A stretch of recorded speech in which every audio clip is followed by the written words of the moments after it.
पश्चिम बंगाल में बीजेपी की जीत पर कोलकाता में जश्न का माहौल है। बंगाल में बीजेपी 2/3 बहुमत से जीती है। ममता बनर्जी बंगाल के साथ साथ अपनी विधानसभा भी हार चुकी है। बीजेपी की जीत पर बंगाल की जनता खुशी मना रही है।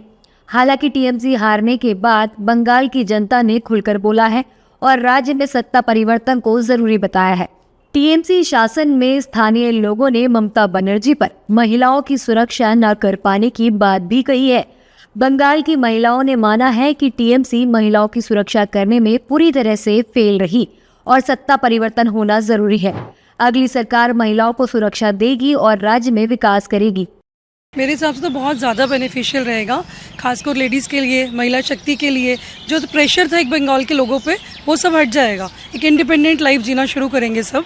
और आज का जो दिन है, मुझे लगता है स्वर्णिम दिन है बंगालीज के लिए। हम लोग प्रोटेक्शन चाहते हैं ताकि बीजेपी भी प्रोटेक्ट करे जो टीएमसी नहीं कर पाए। मैं अभी कॉलेज में स्टूडेंट हूँ। मैक्सिमम तो लोग कह रहे हैं कि सरकार चेंज होना ठीक है अभी जो हो रहा है। मैं गारंटी तो नहीं दे सकती, लेकिन हम लोग चाहते हैं, सभी वुमेन्स चाहते हैं सिक्योरिटी बढ़े, लाइक वुमेन्स की प्रति सिक्योरिटी बढ़े जो टीएमसी नहीं प्रोवाइड कर पाए।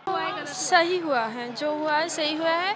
और लड़की लोग की सेफ्टी की अच्छी हुआ है जो हुआ है। पर परिवर्तन चाहिए था बंगाल को, बहुत कुछ देख लिया, ठीक है, तो हुआ है, अच्छा हुआ है। अगर अच्छा करेगा तो वो कंटिन्यू होगा, यही बोलना चाहता हूँ। मतलब परिवर्तन चाहिए था बंगाल को। हाँ चाहिए था ना, इतना कुछ हुआ।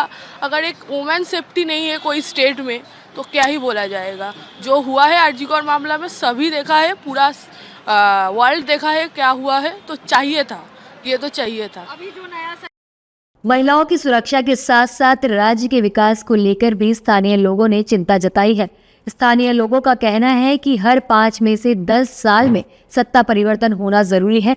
इससे विकास सही होता है और पीएम मोदी देश के लिए अच्छा काम कर रहे हैं। क्या है कि हर 5 साल या 10 साल में सरकारें चेंज होना चाहिए। उससे क्या है, डेवलपमेंट अच्छा होता है देश में या स्टेट में, तो उसके लिए ज़रूरी है। और ज़रूरी था अभी 15 साल रही जो भी सरकार, उसके बाद भाजपा की सरकार रही है। उसके लिए मैं कहता हूँ कि हो सकता है कि बंगाल का डेवलपमेंट और चेंज होए और आगे बढ़े। अभी तो सभी तरफ भाजपा का काम चालू है। ये सरकार बदलना बहुत ज़रूरी था और बदल गई। अब हम यही कहेंगे कि नई सरकार जो आए वो ये 50 साल पीछे गए हुए बंगाल को फिर से अपने जगह पर ले आए। टीएमसी के कुशासन से बंगाल की जनता त्रस्त थी। पश्चिम बंगाल विधानसभा चुनाव में बीजेपी ने ऐतिहासिक जीत हासिल करते हुए टीएमसी के लंबे शासन का अंत कर दिया है। ये परिणाम भ्रष्टाचार, कानून व्यवस्था और आर्थिक स्थिरता को लेकर राज्य में बदलाव की इच्छा को दिखाता है, जिससे मतदाताओं का एक बड़ा वर्ग उत्साहित दिखाई दे रहा है। यह पहली बार है जब बीजेपी राज्य में अपनी सरकार बनाने जा रही है, जिससे बंगाल की राजनीति में एक नए युग की शुरुआत हुई है।